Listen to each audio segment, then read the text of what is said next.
अस्सलाम वालेकुम, मैं हूं दिलावर ज़हूर और आप देख रहे हैं हिस्टोरिक एंड फाइनेंस हब। आपने सोने, चांदी, नमक, चाय और चमड़े को बतौर करेंसी तो सुना होगा। अगर नहीं सुना तो आप इससे पहले वाली वीडियोस को देखकर अपने इल्म में इजाफा कर सकते हैं। लेकिन आज की वीडियो का जो मौजू है वो वाकई हैरान कर देने वाला है। आज हम बात करने वाले हैं एक मुनफरिद करेंसी के बारे में। क्या आपने कभी सोचा है कि एक वक्त ऐसा था जब 4 मीटर चौड़े पत्थरों को करेंसी के तौर पर इस्तेमाल किया जाता था। न सिक्के न नोट, बल्कि वजनी, गोल और सुराखदार पत्थर। लेकिन कैसे? आइए चलते हैं एक हैरान कुन तारीखी सफर पर। आज हम आपको लेकर चलेंगे बहीरा अलकाहिल के एक दूर दराज जजीरे की तरफ, जहाँ राही पत्थरों ने सैकड़ों साल तक करेंसी का किरदार अदा किया। जानते हैं याब जजीरे की मुनफरिद और हैरान कुन मालियाती तारीख। राही करेंसी या राय स्टोन याब जजीरे के बाशिंदों की रिवायती करेंसी थी, जो बड़े और चिकने, खूबसूरत और गोल पत्थरों पर मुश्तमिल थी, जिनके दरमियान सुराख किया जाता था ताकि इन्हें बांस या लकड़ी से उठाया जा सके। ये पत्थर कई इंच से लेकर कई मीटर तक चौड़े होते थे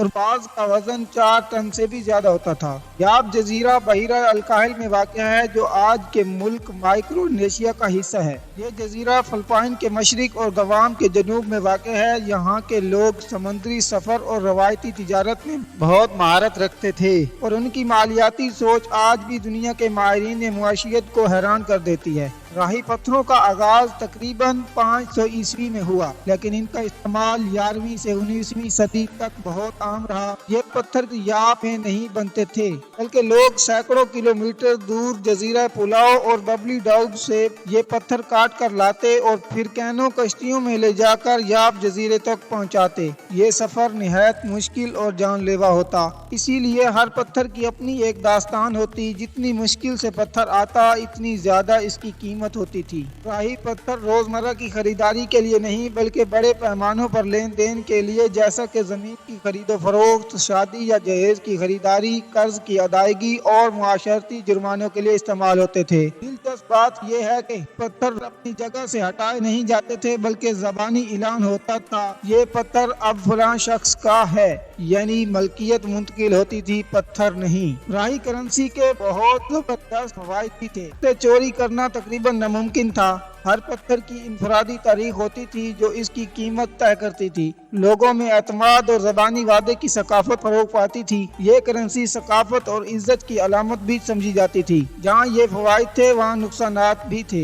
इस करेंसी में कुछ मसाइल भी सामने आए। पत्थरों का वजन बहुत ज्यादा होता था, नकलो हमल का अमल नामुमकिन था। कदर का तयन मुकम्मल तौर पर कहानियों और रवायतों पर होता था। जेली दावे हो सकते थे कि ये पत्थर मेरा है। जदीद दौर की तिजारत के लिए ये करेंसी नाकाबिले अमल थी। 19वीं सदी के आखिर में जब यूरोपीय साम्राज्य और जर्मन नो आबादियाती आया, तो जदीद मुआशियत, सिक्कों और कागजी करेंसी ने राही पत्थरों को आहिस्ता आहिस्ता पीछे छोड़ दिया।